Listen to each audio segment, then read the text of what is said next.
Ya, baik. Assalamualaikum warahmatullahi wabarakatuh. Selamat pagi, salam sejahtera bagi kita semuanya. Alhamdulillah, pada kesempatan ini kita diberi kesehatan dan keselamatan. Semoga apa yang nantinya disampaikan dapat bermanfaat bagi kita semua. Baik, untuk yang pertama, eh, sebelumnya izin memperkenalkan diri, nama saya Satrio Sakti dengan NIM 058 dari kelas B. Di sini saya akan memaparkan beberapa hal mengenai spektrofotometri UV visible. Langsung saja, spektrofotometri UV visible merupakan teknik analisis fundamental untuk mengidentifikasi dan mengukur senyawa berdasarkan penyerapan cahaya ultraviolet dan cahaya tampak.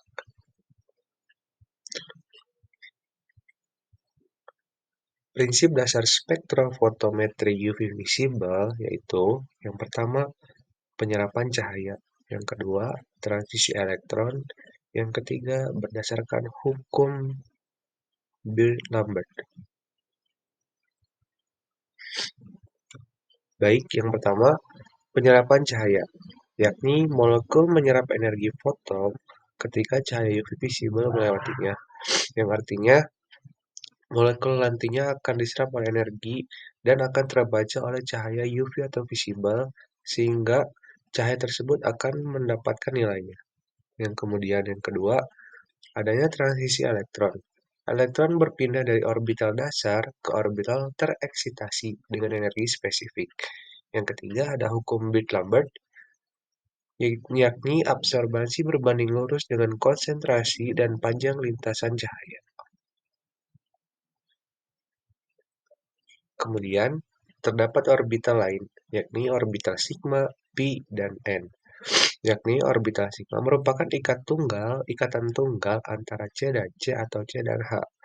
Elektron orbital sulit tereksitasi, memerlukan energi yang tinggi, yakni lambda maksimal kurang dari 150 nanometer. Contohnya ada alkana seperti metana. Kemudian ada orbital pi, yakni merupakan ikatan ganda C ikatan lengkap dengan C atau C ikatan lengkap dengan O. Elektron pi mudah tereksitasi pada daerah UV visible dengan lambda maksimal 150 hingga 250 nanometer. Contohnya adalah etena dan juga benzena. Kemudian terdapat orbital n yakni non-bonding. Elektron pasangan bebas pada atom O, N, dan S transisi N ke pi bintang terjadi pada lambda 250 hingga 350 nanometer. Untuk contohnya ada formaldehida dan juga air. Kemudian, terdapat faktor-faktor pergeseran panjang gelombang. Yang pertama, efek pelarut. Efek pelarutan polar menyebabkan batokromik atau pergeseran ke lambda lebih panjang atau hipokromik. Yang artinya terdapat faktor dari efek pelarut itu sendiri yang mempengaruhi hasil dari pergeseran lambdanya.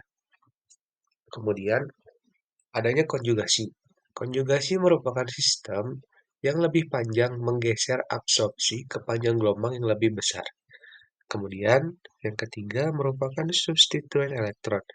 Gugus benur elektron alkil amino menyebabkan pergeseran batokromik. Dan yang terakhir ada pH dan ionisasi. Perubahan pH mempengaruhi struktur dan penyerapan senyawa ionik itu sendiri. Next.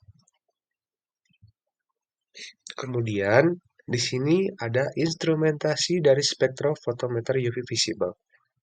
Yang pertama, sumber cahaya, yaitu lampu deuterium UV dan tungsten visible, menghasilkan spektrum kontinu.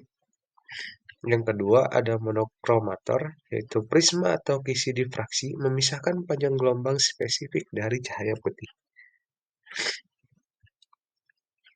Baik, yang ketiga merupakan kuvet, yakni wadah transparan dalam kurung kuarsa atau gelas berfungsi menampung sampel untuk pengukuran absorbasi. Dan yang terakhir detektor fotodioda atau fotomultiplier mengubah cahaya menjadi sinyal listrik yang terukur. Kemudian, adanya analisis kualitatif dan kuantitatif. Apa itu analisis kualitatif dan kuantitatif? Analisis kualitatif merupakan identifikasi senyawa berdasarkan panjang gelombang maksimum dan pola spektrum yang unik. Setiap senyawa memiliki sidik jari spektral karakteristiknya. Kemudian, analisis kuantitatif, yakni pengukuran konsentrasi menggunakan hukum Beer-Lambert atau A sama dengan E dikali B dikali C. Absorbansi sebanding dengan konsentrasi sampel pada panjang gelombang tertentu. Kemudian, kita masuk ke kelebihan dari spektrofotometri UV visible. Yang pertama, ia sangat sensitif. Dapat mendeteksi konsentrasi rendah dalam kurung ppb hingga ppm, yang mana dari spektrofotometri ini sangat berguna sekali apabila kita ingin menghitung dengan cepat dengan konsentrasi yang tentunya rendah. Yang kedua ada cepat dan mudah. Artinya, pengukuran hanya memerlukan beberapa menit tanpa persiapan kompleks. Yang ketiga, selektif, yakni dapat memilih panjang gelombang spesifik untuk analisis senyawa tertentu. Yang keempat, tentunya ekonomis, biaya operasional rendah, dan tidak memerlukan bahan kimia berbahaya. Kemudian, kita masuk ke kekurangan spektrofotometri UV visible. Yang pertama, yakni dari keterbatasan senyawa. Hanya senyawa dengan kromofor ataupun ausokrom yang dapat dianalisis menggunakan spektrofotometri UV visible. Yang kedua, intervensi, yakni senyawa lain dalam sampel dapat menyerap pada panjang gelombang yang sama. Yang ketiga, ketergantungan pelarut. Hasil sangat dipengaruhi oleh jenis dan kemurnian pelarut yang digunakan. Yang keempat, stabilitas sampel. Beberapa sampel senyawa tidak stabil dan dapat terurai selama pengukuran. Baik, untuk kesimpulannya, spektrofotometri UV visible adalah metode analisis fundamental yang menggabungkan prinsip fisika kuantum dengan aplikasi praktis.